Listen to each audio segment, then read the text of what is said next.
हाय friends, હું doctor BS Mandora, Dholka education society સંચાલિત Shrimati Adisha arts and Shrimati Vidisha commerce કોલેજના અર્થશાસ્ત્ર વિભાગના આ ઓનલાઈન વિડિયો લેક્ચર સિરીઝમાં આપ સૌનું સ્વાગત કરું છું. આજે આપણે જે મુદ્દાની ચર્ચા કરવા માટે જઈ રહ્યા છીએ એ મુદ્દાનું નામ છે ભારતે શા માટે નવી આર્થિક નીતિ અપનાવવાની જરૂર પડી, અથવા તો ભારતે શા માટે 1991માં આર્થિક સુધારા કરવા પડ્યા, એની વિગતે આપણે આજે ચર્ચા કરીશું. એ પહેલા હજુ જો તમે આ ચેનલ ઉપર નવા હોય તો ચેનલને સબસ્ક્રાઇબ કરી લો, જેથી અમે જે કંઈ નવા વિડીયો લેક્ચર અપલોડ કરીએ એની જે અપડેટ છે એ અપડેટ આપ લોકોને આપના યુટ્યુબ બ્રાઉઝરમાં જ મળી રહે. તો મૂળ મુદ્દાની આપણે વાત કરીએ, ભારતે શા માટે નવી આર્થિક નીતિ અમલમાં મૂકી. એ પહેલા આપણે એ સમજવું પડે કે આ નવી આર્થિક નીતિ શું છે, નવા આર્થિક જે સુધારા છે એ સુધારા શું છે.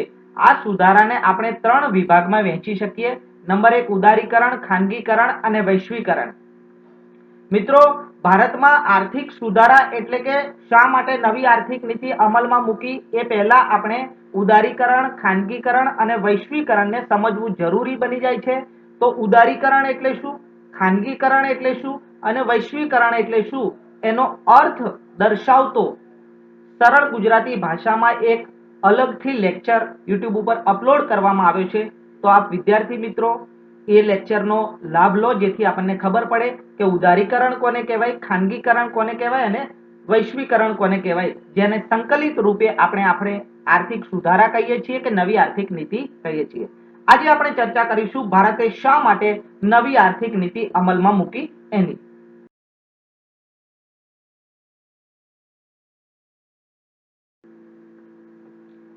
તો આજે આપણે ચર્ચા કરવા માટે મળ્યા છીએ ભારતે શા માટે નવી આર્થિક નીતિ અમલમાં મૂકવી પડી.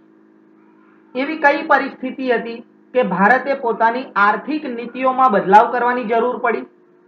તો એની જો આપણે ચર્ચા કરીએ ટૂંકમાં, તો 1951માં આપણે આર્થિક આયોજન દ્વારા આર્થિક વિકાસ કરવાની જે નીતિ છે, જેને સોવિયત રશિયન મોડેલ તરીકે ઓળખવામાં આવે છે, એની નીતિ પ્રમાણે આપણે પંચવર્ષીય યોજનાઓ દ્વારા આર્થિક વિકાસનું જે મોડેલ છે એ મોડેલ અમલમાં મૂક્યું. આપણો જે ઝુકાવ હતો એ ઝુકાવ જાહેર ક્ષેત્ર તરફ વધારે હતો, ખાનગી ક્ષેત્ર તરફ બિલકુલ ઓછો હતો. એટલે આપણે એક રીતે એવું કહી શકીએ કે જે રશિયન સમાજવાદી મોડેલ છે એ મોડેલને આપણે અનુસરતા હતા, પરંતુ એવું શું બન્યું કે આપણે બજાર તંત્ર એટલે મૂડીવાદ, ખાનગી મિલકત એટલે મૂડીવાદ, આર્થિક માનવી એટલે મૂડીવાદ, નફાનો હેતુ એટલે મૂડીવાદ. તો શા માટે આપણે બજાર તંત્ર તરફ ઝુકાવ કરવો પડ્યો, અથવા તો શા માટે આપણે મૂડીવાદી અર્થવ્યવસ્થા તરફ કે મૂડીવાદી આર્થિક નીતિ તરફ ઝૂકવું પડ્યું, એના કારણોની આજે આપણે જો ચર્ચા કરીએ તો સૌ પહેલું કારણ આપણી સમક્ષ જે તરી આવે છે એ કંઈક આવું છે. 1951 થી 1990 સુધી ભારતીય આયોજનની નિષ્ફળતા. આપણે પંચવર્ષીય યોજના દ્વારા આર્થિક વિકાસનો જે ધ્યેયને પ્રાપ્ત કરવા માટે જે નીતિઓ અમલમાં મૂકી, એ નીતિઓનું આપણે જ્યારે વિશ્લેષણ કરીએ છીએ ત્યારે આપણને ખબર પડે છે કે 1951 થી 1990 સુધી આપણી રાષ્ટ્રીય આવક સરેરાશ 3.5% દરે વધતી હતી. એક બાજુ વસ્તી વધતી હતી, તેથી આપણી જે માથાદીઠ આવક હતી એ 1951 થી 1990 સુધી સરેરાશ 1.5% દરે વધતી હતી. રાષ્ટ્રીય આવક અને માથાદીઠ આવકનો જે વૃદ્ધિ દર એ ખૂબ જ નીચો કહેવાય. સાથે સાથે દેશમાં ગરીબીની સમસ્યાએ માઝા મૂકી હતી. એક અંદાજ મુજબ 1990માં ભારતમાં 26 કરોડ લોકો ગરીબ હતા. સાથે સાથે આવકની અસમાનતા ઊભી થઈ હતી. એક બાજુ વસ્તીમાં વધારો થતો હતો, બીજી બાજુ જાહેર ક્ષેત્રની બિનકાર્યક્ષમતા એટલે પુરવઠા પક્ષે આપણે નાકામ નીવડ્યા હતા. વસ્તી વધવાથી માંગ વધી હતી, તો માંગ અને પુરવઠાના પરિબળોની જે અસમતુલા ઊભી થઈ હતી, તેને લીધે દેશમાં ભાવ વધારો એટલે કે ફુગાવાના તીવ્ર વલણો જોવા મળ્યા હતા. આ બધી સમસ્યાઓને હલ કરવા માટે આપણી સમક્ષ જે તે સમયે એક જ રસ્તો હતો, ભારતમાં આર્થિક સુધારા. તો 1951 થી 1990 સુધી ભારતીય આયોજનની જે નિષ્ફળતા હતી એ નિષ્ફળતાને સફળતામાં તબદીલ કરવા માટે આપણે નવી આર્થિક નીતિ અમલમાં મૂકવી પડી. હવે વાત કરીએ બીજું એવું કયું કારણ હતું જેને લીધે ભારતમાં નવી આર્થિક નીતિ અમલમાં મૂકવી પડી. ઘણા બધા મુદ્દાઓની ચર્ચા કરવા માટે આપણે જઈ રહ્યા છીએ. તો તમે જે બુક વાંચો છો એમાં કદાચ આ બધા મુદ્દાઓ સંકલિત સ્વરૂપે ન પણ હોય તો નોટ લઈ લો, પેન લઈ લો અને આ યુટ્યુબ ચેનલની સામે ગોઠવાઈ જાઓ. આજે આપણે ખૂબ જ વિસ્તૃત રીતે ચર્ચા કરવાના છીએ ભારતે શા માટે નવી આર્થિક નીતિ અમલમાં મૂકવી પડી તેની.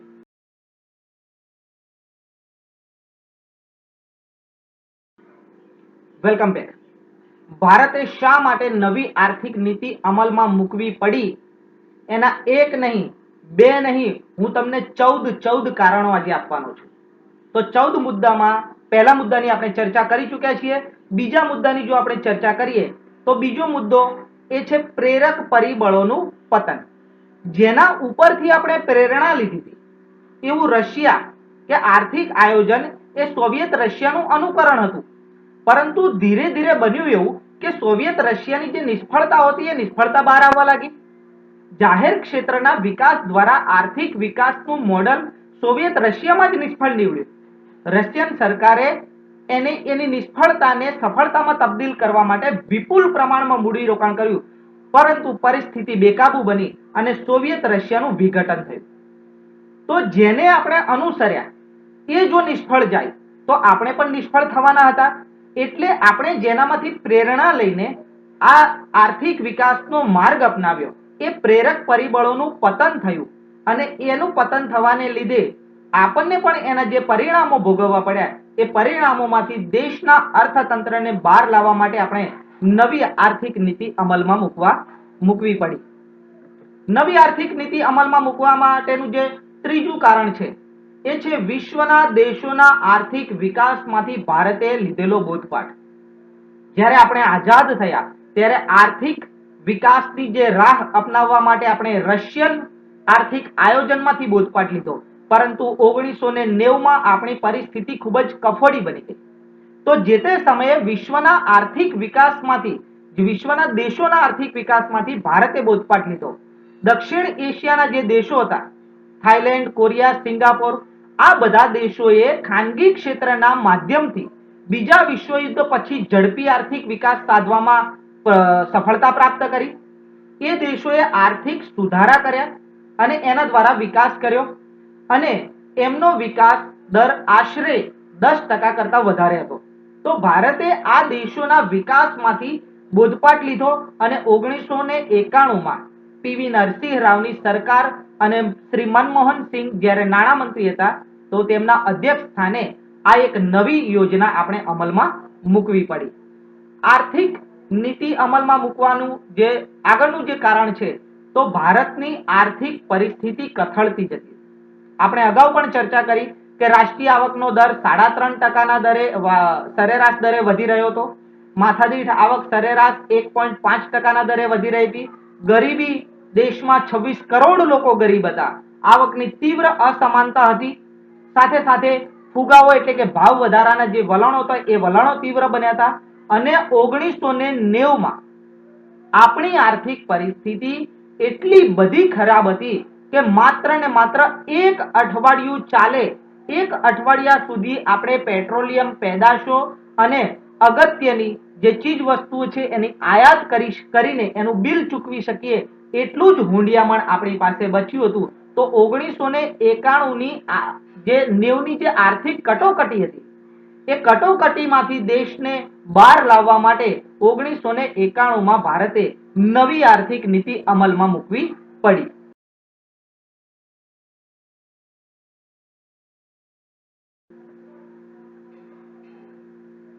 નવી આર્થિક નીતિ અમલમાં મૂકવાનું જે પાંચમું કારણ હતું એ છે ઉત્પાદનની બિનકાર્યક્ષમતાને દૂર કરવા. આયોજનની શરૂઆતથી આપણે જાહેર ક્ષેત્રમાં વિપુલ પ્રમાણમાં મૂડીરોકાણ કર્યું. પરંતુ જાહેર ક્ષેત્રના જે ઉદ્યોગો છે એ ઉદ્યોગો પોતાની કામગીરી બજાવવામાં નિષ્ફળ નીવડ્યા. એટલે કે એમની પાસે જે અપેક્ષા હતી એ અપેક્ષા આપણી પૂર્ણ થઈ નહીં અને જાહેર ક્ષેત્રની જે બિનકાર્યક્ષમતા હતી એ બિનકાર્યક્ષમતા બહાર આવી. જે ઉદ્દેશ અને જે વિશ્વાસ સાથે આપણે જાહેર ક્ષેત્રની સ્થાપના કરી હતી એ ઉદ્દેશ અને એ વિશ્વાસ પરિપૂર્ણ ન થયા. ખાનગીકરણ દ્વારા સરકારની જવાબદારીમાં ઘટાડો થઈ શકે છે અને ઉત્પાદનની કાર્યક્ષમતામાં પણ સુધારો થઈ શકે છે એ વાત આપણી નજર સમક્ષ હતી, માટે ભારતે નવી આર્થિક નીતિ અમલમાં મૂકવી પડી.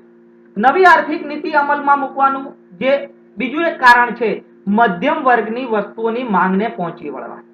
1951 થી 1990 સુધી ભારતમાં મધ્યમ વર્ગના લોકોનું પ્રમાણ વધ્યું હતું. ભારતમાં જે વસ્તી વિસ્ફોટ થયો હતો એને લીધે મધ્યમ વર્ગના લોકોની સંખ્યામાં પણ વધારો થયો હતો. હવે આ મધ્યમ વર્ગના લોકોની આવક પણ વધી હતી અને એમની માંગ પણ વધી હતી. હવે એમની માંગ કેવી હતી? તો મધ્યમ વર્ગ દ્વારા TV, fridge, bike, motor car જેવી ચીજ વસ્તુની માંગમાં વધારો થઈ રહ્યો હતો. આ બધી વસ્તુઓનું સરકાર દ્વારા જાહેર ક્ષેત્ર દ્વારા ઉત્પાદન કરવું મુશ્કેલી ભર્યું હતું. તેથી ખાનગીકરણ આવશ્યક બની ગયું હતું અને ખાનગીકરણ દ્વારા ખાનગી ક્ષેત્રના ઉદ્યોગોના વિકાસ દ્વારા મધ્યમ વર્ગની વસ્તુને માંગને પહોંચી વળવા માટે ભારતે 1991માં નવી આર્થિક નીતિ અમલમાં મૂકવી પડી. આગળનું જે કારણ છે એની જો આપણે ચર્ચા કરીએ તો નાના ઉત્પાદકોને અનુકૂળ વાતાવરણના સર્જન માટે 1951 થી 1990 સુધીમાં ભારતમાં નાના ઉત્પાદકોનું પ્રમાણ વધ્યું હતું. પરંતુ ભારતની જે તે સમયની પ્રવર્તમાન આર્થિક નીતિ હતી એ નીતિ નાના ઉત્પાદકોને પ્રોત્સાહન રૂપ નીતિ નહોતી, કારણ કે એમણે કોઈ પણ ઉદ્યોગ ધંધા શરૂ કરવા હોય તો સરકારના પરવાના લેવા પડતા હતા. એટલે કે પરવાના પદ્ધતિ અને અંકુશો તેમના વિકાસ માટે અવરોધક હતી. માટે જો ખાનગીકરણ કરવામાં આવે તો આવા નાના ઉત્પાદકોને અનુકૂળ વાતાવરણનું સર્જન કરી શકાય એવી આપણી પાસે તકો સ્પષ્ટ દેખાઈ રહી હતી. માટે ભારતે નવી આર્થિક નીતિને અમલમાં મૂકવી પડી. આગળનું જે કારણ છે એની જો આપણે ચર્ચા કરીએ તો પાયાની સુવિધાઓનો વિકાસ કરવા. 1951 થી 1990 સુધી માળખાકીય સુવિધાના વિકાસની સંપૂર્ણ જવાબદારી સરકારને માથે હતી.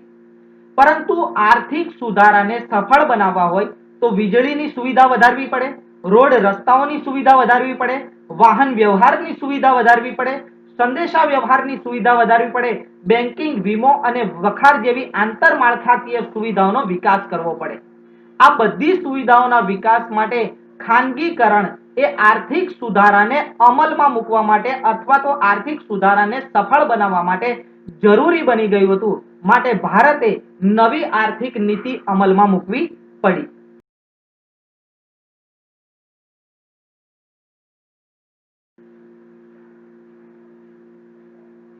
ભારતે શા માટે નવી આર્થિક નીતિ અમલમાં મૂકવી પડી? એનું નવમું કારણ છે વસ્તુઓ, સાધનો, ટેકનોલોજીના સ્થાનાંતર અને સમાન કિંમતોનો લાભ લેવા. આપણે જાણીએ છીએ કે જેમ જેમ અર્થતંત્ર મુક્ત બને, મુક્ત અર્થતંત્રની દિશામાં આગળ વધવામાં આવે તેમ તેમ વિશ્વના દેશો વચ્ચે ચીજવસ્તુઓ, ઉત્પાદનના સાધનો અને ટેકનોલોજીનું એક દેશમાંથી બીજા દેશમાં સ્થાનાંતર સરળ બને છે. એટલે કે આપણે જે આંતરરાષ્ટ્રીય વેપારની જે વાત કરી, આંતરરાષ્ટ્રીય વેપારના જે લાભોની વાત કરી, એ લાભો અહીંયા લાગુ પડે છે અને સમગ્ર વિશ્વ એક બજાર બને છે. જ્યારે આંતરરાષ્ટ્રીય હરીફાઈ વધે છે ત્યારે સાધનોની સમાન કિંમતોનો લાભ મળે છે. સાથે સાથે દરેક દેશ તુલનાત્મક ખર્ચ ઉત્પાદન પદ્ધતિ પ્રમાણે ઉત્પાદન કરે છે. એટલે કે વસ્તુ આપણને ઓછી અને નીચી કિંમતે સાથે સાથે ગુણવત્તાયુક્ત વસ્તુઓ પ્રાપ્ત થાય છે. તો અહીંયા વસ્તુઓ, સાધનો અને ટેકનોલોજીના સ્થાનાંતર માટે અને સમાન કિંમતોનો લાભ લેવા માટે જે ગ્લોબલાઇઝેશનની જે નીતિની છે વાત કરીએ છીએ, એ નીતિ અહીંયા આપણને એનો લાભ લેવા માટે ભારતે નવી આર્થિક નીતિ અમલમાં મૂકવી પડી. આગળનું જે કારણ છે તુલનાત્મક આંતરરાષ્ટ્રીય વેપારના લાભો લેવા. આપણે અગાઉ આંતરરાષ્ટ્રીય વેપારમાં આ બાબતને સમજ્યા છીએ કે જો તુલનાત્મક આંતરરાષ્ટ્રીય વેપારનો લાભ લેવો હોય તો અર્થતંત્રને મુક્ત બનાવવું પડે. આયાત અને નિકાસો જો મુક્ત થઈ શકે અને અર્થતંત્ર પરના નિયંત્રણો દૂર થાય તો જ આંતરરાષ્ટ્રીય વેપારના આપણને લાભો પ્રાપ્ત થાય છે, નિકાસો વધે છે, જરૂરી ચીજ વસ્તુઓ સસ્તી કિંમતે પ્રાપ્ત થાય છે, સારી ગુણવત્તાવાળી પ્રાપ્ત થાય છે. માટે ઉદારીકરણ અને વૈશ્વિકરણથી વિશિષ્ટીકરણ અને ઉચ્ચ ઉત્પાદન ક્ષમતાના લાભ પ્રાપ્ત થાય છે. આ બધા લાભો મેળવવા માટે ભારતે 1991માં નવી આર્થિક નીતિ અમલમાં મૂકવી પડી?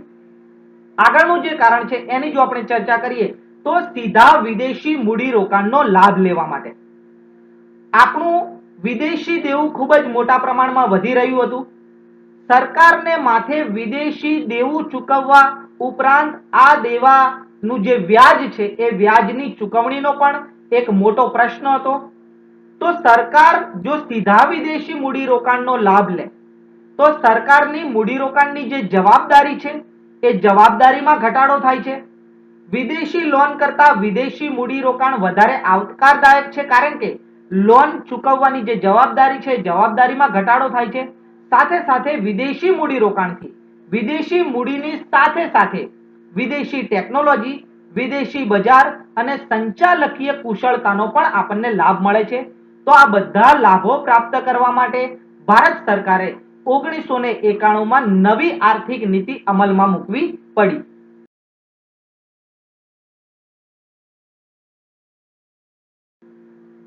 આગળના મુદ્દાની જો ચર્ચા કરીએ તો શ્રમિકોની આંતરરાષ્ટ્રીય સ્થળાંતરથી થનારા લાભ.